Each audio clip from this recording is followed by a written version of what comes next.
বক্তব্য রাখবেন কোটি তৌহিদি জনতার হৃদয়ের স্পন্দন। এ পর্যায়ে বক্তব্য রাখবেন বাংলাদেশ খেলাফত মজলিসের সংগ্রামী আমির নির্যাতিত মজলুম সিপাহসালার শাইখুল হাদিস ইবনে শাইখুল হাদিস হযরত মাওলানা মামুনুল হক।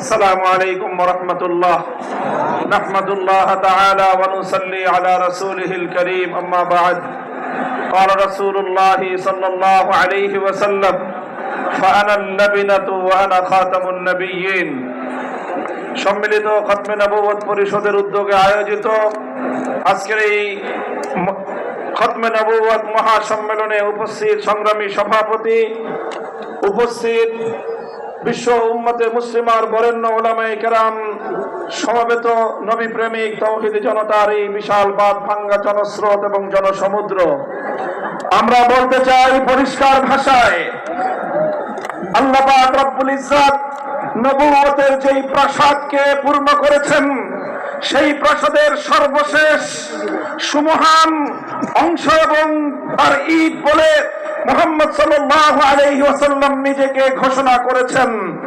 আল্লাহর নবীর পরে ইসলামের নবুয়তের এই সুমহান প্রাসাদে অন্য কেউ যদি নবুয়তের পরিচয় দিতে চায়, সে নবুয়তের এই সুমহান রাজপ্রাসাদের আবর্জনা ময়লা বলে বিবেচিত হবে। ইতিহাসের ঘৃণিত ময়লা আবর্জনা কুখ্যাত গোলাম আহমদ কাদিয়ানী এবং তার অনুসারীদেরকে বাংলার রাষ্ট্রে কাফের ঘোষণা দেখতে চাই।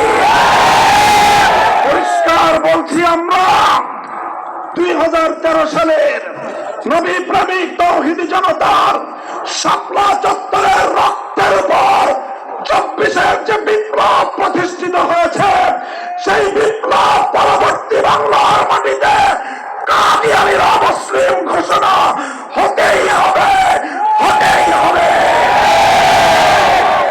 সরকারগুলোকে বলতে চাই, আমাদের পূর্বপুরুষ খতিব ওবায়দুল হক, শাইখুল হাদিস আল্লামা আজিজুল হক, সৈয়দ ফজলুল করিম পীর সাহেব চরমনাই, মুফতি ফজলুল হক আমিনী থেকে আল্লামা আহমদ শফি রহমতুল্লাহ আলাইহি, জুনায়েদ বাবু নগরী, সকলেই কাদিয়ানীদের খতমে নবুয়ত, এই কাদিয়ানীদের অমুসলিম রাষ্ট্রীয় ঘোষণা শুনে যেতে চেয়েছেন, দেখে যেতে চেয়েছেন। দুঃখ এবং পরিতাপের বিষয়, বাংলাদেশের সরকারগুলো এই কথা রক্ষা করতে পারে নাই। আমাদের আমির হেফাজত আল্লামা মহিবুল্লাহ বাবু নগরী হায়াতে আছেন, তার নেতৃত্বে পীর সাহেব মধুপুর যেটা তুলেছেন, এবার কাদিয়ানীদের অমুসলিম ঘোষণা দাবি আদায় করার জন্য যদি প্রয়োজন হয় আবার 5 মের মতো ঢাকা অবরোধ করতে হবে।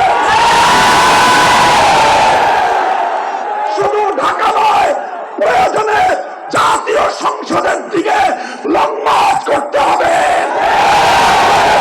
অবরুদ্ধ করতে হবে, রাজনীতি বন্ধ করে দিতে হবে, পার্লামেন্ট অচল করে দিতে হবে, সচিবালয় বন্ধ হয়ে যাবে, বাংলাদেশ থমকে দাঁড়াবে।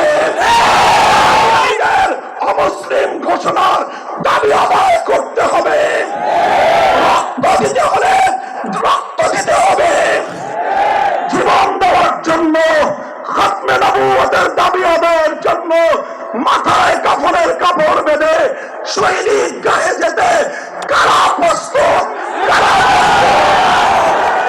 ইনশাআল্লাহ এ দাবি আদায় হবে।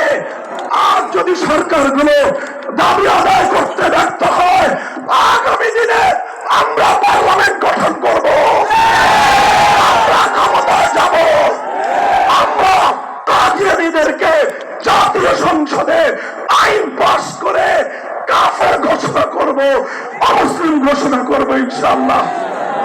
الله فتح قريب